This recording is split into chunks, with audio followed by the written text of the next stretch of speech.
Demonstrative pronoun اشاري ضمیرونه څه ته وایي؟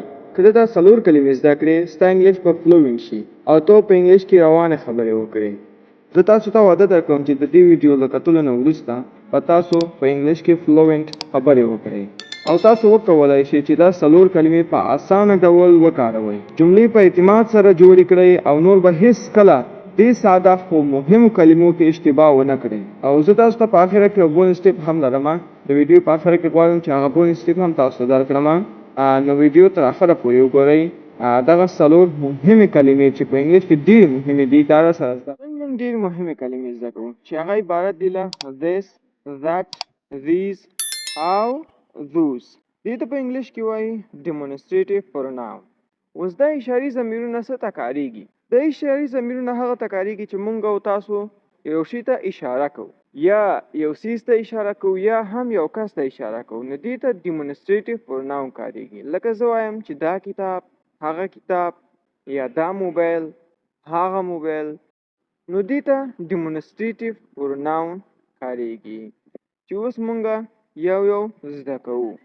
اول هغه ده this ویل کېږي دا یو شی چې موږ ته نږدې وي، نو هغه ته موږ this وایو چې موږ ته نږدې وي. مثلا زه وایم this is a book، دا یو کتاب ده. this is a pen، دا یو قلم ده. د خلکو لپاره هم کارېږي. this is my friend، دا زما ملګری ده. this is my teacher، دا زما استاد ده. this is my computer، دا زما کمپیوټر ده. this is a man، دا یو سړی ده. نو موږ زده کړو چې this هغه شیانو لپاره کارېږي چې موږ ته نږدې وي او یو دانه وي. موږ به دا دوو ته نه کاروو. هغه شیونه چې موږ ته نږدې وي او یو دانه وي هغې ته به موږ this کاروو. نو موږ به اوس دوم زده کړو، هغه ده these معنا ده دا ډېر شیانو لپاره کارېږي، هغه شیونه چې موږ ته نږدې وي. for example these are books، دغه کتابونه. دا کتابونه چې دي دا موږ ته نږدې دي او دا د یو نه ډېر دي، کله یا دوه دي، درې دي، هر څو چې دي دا موږ ته نږدې دي خو ډېر دي. these are my shoes، دا زما بوټان دي. these are apples، دا مڼې دي. ګورې موږ ته نږدې دي خو ډېر دي، د یو نه ډېر دي. دلته به موږ these کاروو. these are students، دا زده کوونکي دي. these are pens، دا قلمونه دي. د خلکو لپاره هم کارېږي. موږ کولی شو دا د خلکو لپاره هم وکاروو، لکه these are my friends، دا زما ملګري. these are my friends، دا زما ملګري دي. these are teachers، دا استادان دي. ګورئ بیا زه تکراري درته وایم، these د هغه شیانو لپاره کارېږي چې هغه موږ ته نږدې وي او د یوه څخه ډېر وي، یا دوه وي یا درې وي یا هر څو چې وي خو د یوه څخه ډېر وي. دا د هغه شیانو لپاره کارېږي. نو دا اوس موږ دوهمه کلمه. درېیمه کلمه د هغه that، هغه معنا یې ده هغه یو شي لپاره کارېږي چې هغه لرې وي موږ نه. اوس ګوره موږ زده کړو چې this د یو شي لپاره کارېږي، معنا یې ده دا، یعنې موږ ته نږدې وي. this موږ ورته کاروو. او these موږ ته نږدې وي خو د یوه څخه ډېر وي، دوه وي، درې وي، هر څو چې وي خو د یوه څخه ډېر وي. دې موږ د these کاروو. that څه وخت کاروو؟ that هغه معنا ورکوي یو شی چې موږ نه لرې وي. that is a book، هغه یو کتاب ده. ګوره موږ نه لرې ده دا کتاب. دا کتاب چې موږ نه لري موږ به ورته that کاروو، او چې موږ ته نږدې وي بیا به موږ ورته څه کاروو؟ this. that is my phone، هغه زما موبایل ده. هغه زما فون ده، هغه ما نه لرې ده.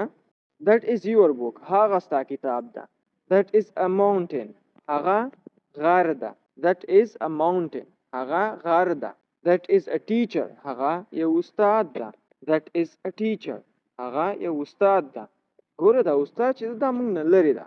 که موږ ته دا استاد نږدې وای موږ به ورته ویلي this is a teacher، دا یو استاد ده. خو اوس موږ نه لرې ده، اوس موږ ورته وایي that is a teacher، هغه یو استاد ده.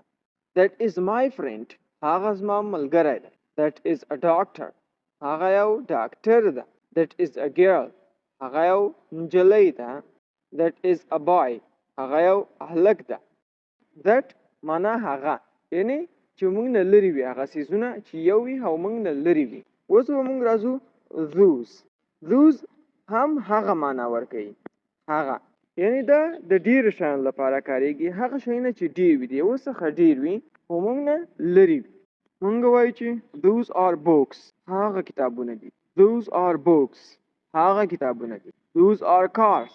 هغه موټرونه دي. Those are houses. هغه کورونه دي. Those are mountains. هغه غرونه دي. Those are trees. هغه ونې دي. Those are my friends. هغه زما ملګري دي. Those are teachers. هغه استادان دي. نو د وعدې په اساس ما تاسو ته وعده درکړې وه، دا هم د بونس ټیپ سکرین شاټ یې واخلئ او خپل موبایل کې سیف کړئ.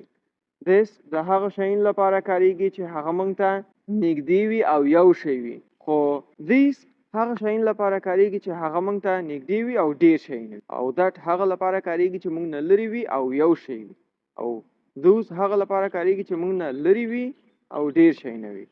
نو زموږ چینل کې که نوي یاست زموږ چینل درته سبسکرایب او لایک کړئ.